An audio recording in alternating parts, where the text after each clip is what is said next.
डोल कोकेनाग में चल रहे मुठभेड़ की जहां ऑपरेशन अभी भी जारी है। सुरक्षा बलों का छठे दिन ये सर्च ऑपरेशन जारी है। सेना ने पूरे इलाके की घेराबंदी कर दी है। सैनिक पूरी तरह से सतर्क हैं। दावा यह किया जा रहा है कि जला हुआ शव आतंकवादी का हो सकता है। इसके लिए डीएनए टेस्ट भी कराया जाएगा। तो बड़ी खबर आपको बता दें, अनंतनाग के गडोल कोकनाग इलाके में 6 दिनों से मुठभेड़ जारी है और आज इलाके की सैनिटेशन शुरू कर दी गई है। सर्च ऑपरेशन पूरे इलाके में जारी है। आपको बता दें कि एक जला हुआ शव बरामद हुआ है और माना यह जा रहा है कि वो आतंकवादी का हो सकता है। उसके लिए डीएनए जांच कराई जाएगी।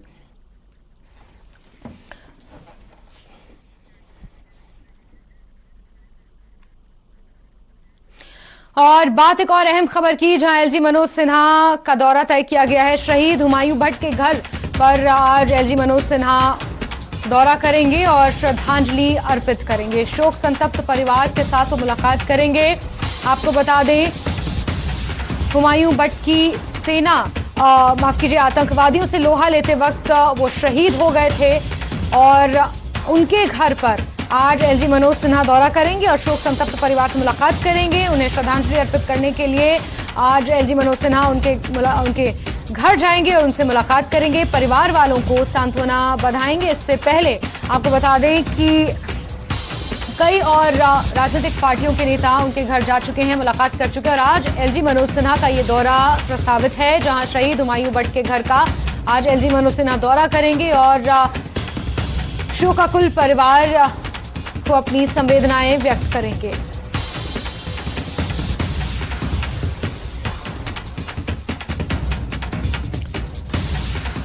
और डोडा से अहम खबर है, जहां मेडिकल कॉलेज में कर्मचारी हड़ताल पर हैं। सरकारी मेडिकल कॉलेज के ये कर्मचारी हैं जो हड़ताल पर हैं। अद्भुत ऐप पर ये अटेंडेंस नहीं चाहते हैं। ओपीडी ब्लॉक सुबह से बंद है। आपको बता दें, स्वास्थ्य सेवाएं यहां पर प्रभावित हो रही हैं। डोडा से बड़ी खबर आपको दे रहे हैं, जहां मेडिकल कॉलेज में कर्मचारी हड़ताल पर चले गए। सरकारी मेडिकल कॉलेज के ये कर्मचारी हैं। दरअसल अद्भुत ऐप पर इन्हें अब अटेंडेंस अपलोड करना था, लेकिन इससे ये नाराज हैं और अद्भुत ऐप पर ये अपनी अटेंडेंस नहीं चाहते हैं, जिस वजह से अब ओपीडी ब्लॉक में स्वास्थ्य सुविधाएं प्रभावित हो रही हैं। मरीजों की लंबी लंबी कतारें देखी जा रही हैं, लेकिन सरकारी कर्मचारी क्योंकि हड़ताल पर चले गए हैं और इसका असर स्वास्थ्य सेवाओं पर पड़ रहा है। डोडा से यह अहम खबर आपको दे रहे हैं, जहां आप तस्वीरें भी देख सकते हैं। ये डोडा मेडिकल कॉलेज की तस्वीरें हैं, जहां कॉलेज के कर्मचारी हड़ताल पर चले गए। अपनी अटेंडेंस को लेकर ये रोष व्यक्त कर रहे हैं। अद्भुत ऐप पर इन्हें अपना अटेंडेंस अपलोड करना था, लेकिन ये अद्भुत ऐप पर अपनी अटेंडेंस नहीं चाहते हैं, जिस वजह से ये नाराज हैं और अब इन्होंने काम पर हड़ताल करने का फैसला लिया है, जिसकी वजह से ओपीडी ब्लॉक सुबह से बंद है और यहाँ पर मरीजों को इंतजार करना पड़ रहा है। आप तस्वीरें देख सकते हैं, यहाँ पर मेडिकल व्यवस्था पूरी तरीके से चरमराई हुई नजर आ रही है।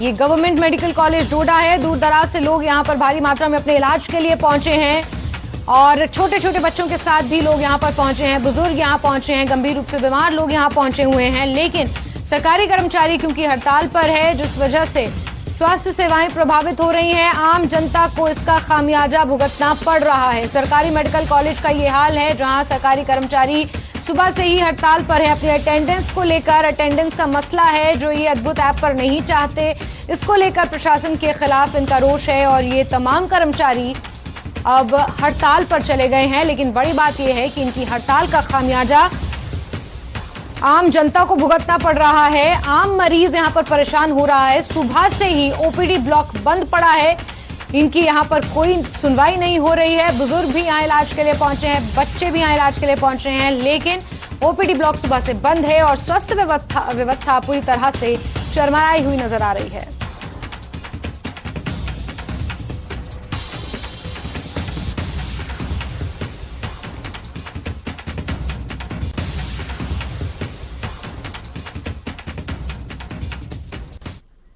चलिए आगे बढ़ाते खबरों के सिलसिले को। और हिमाचल विधानसभा का मानसून सत्र आज दोपहर 2 बजे से शुरू होने जा रहा है। सत्र के पहले दिन सदन में हंगामे के आसार हैं। विपक्ष जहां भारी बारिश से हिमाचल में आई आपदा को लेकर सरकार को घेरने का प्रयास करेगा, वहीं कांग्रेस सरकार केंद्र सरकार से पर्याप्त मदद न मिलने पर बीजेपी पर पलटवार करेगी। इस दौरान सीएम सुक्खू सदन में इसे राष्ट्रीय आपदा घोषित करने को लेकर प्रस्ताव भी पारित करेंगे।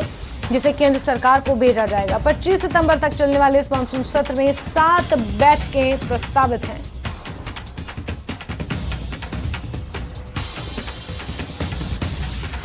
वहीं शिमला से बड़ी खबर है, जहां मानसून सत्र से पहले कांग्रेस विधायक दल की बैठक बुलाई गई है, जिसमें मानसून सत्र में विपक्ष के हमले के जवाब को लेकर रणनीति पर फोकस रहा। तो आपको बता दें बड़ी खबर, जहां मानसून सत्र से पहले कांग्रेस विधायक दल की बैठक बुलाई गई, जिसमें मानसून सत्र में विपक्ष के सवालों का किस तरह जवाब देना है, इसको लेकर रणनीति तैयार की गई।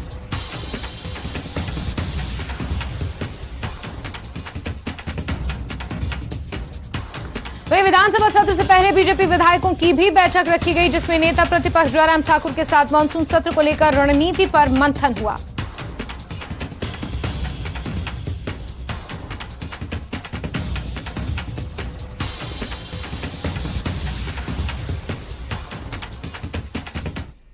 वहीं सुजानपुर के नजदीक संदोल मार्ग पर सुबह के समय रसोई गैस सिलेंडर की सप्लाई ले जा रहा ट्रक पलट गया। ट्रक के पलटने से ट्रक में जोरदार धमाका हुआ और ट्रक में अचानक आग लग गई। हालांकि बारिश के दौरान यह हादसा पेश आया और किसी के हताहत होने की कोई खबर नहीं है। ट्रक में सवार दोनों लोग सुरक्षित बताए जा रहे हैं। मौके पर पुलिस और फायर ब्रिगेड की टीम पहुंची है और जांच भी पूरे मामले की शुरू कर दी गई है।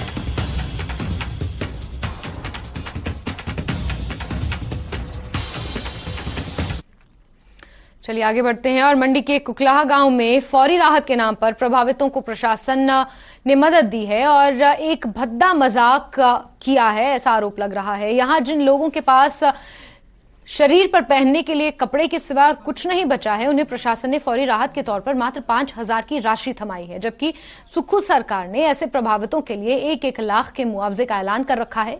लेकिन उस 1 लाख के लिए प्रभावितों को इतनी ज्यादा फॉर्मेलिटी और मशक्कत करनी पड़ रही है कि वो दुर्लभ हो रहा है और जो 5,000 फौरी राहत के तौर पर दिए थे वो भी उसी पर खर्च हो रहे हैं। इन लोगों ने प्रशासन से मांग की है कि उन्हें जल्द से जल्द उचित मुआवजा अदा किया जाए। आपको बता दें कि कुकलाहा गांव में 12 घर पूरी तरह से जमींदोज हो गए हैं, जबकि सैकड़ों लोग घर से बेघर हैं।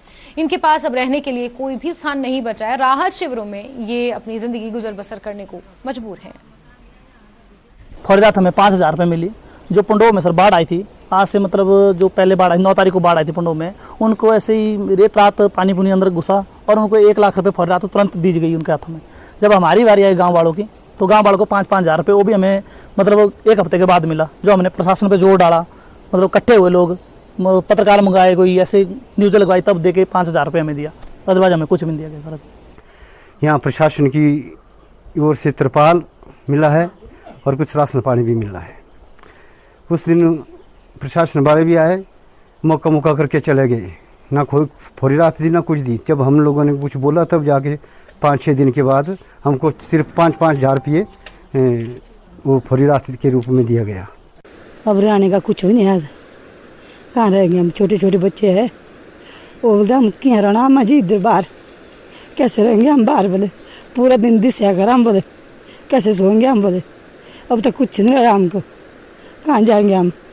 2 तरपाला दे रही छोटी छोटी, और कुछ नहीं है, कुछ भी नहीं दिया अभी दिया नहीं कुछ भी। अब देखो क्या सोच दे हमारे बारे कुछ। फिलहाल कहाँ रह रहे हैं आप? अब टेंट में। अच्छा, साड़ी का घर घूर रहा परी, ठीक है, ऐसा है। अब सरकार से हम चाहते हैं सरकार हमारे को कोई मदद करो, तो वो तो होगा, नहीं करो तो ही जीना की है इस बटी, बाल बच्चों से होगी, ये तो मुश्किल है। लेना रेशन की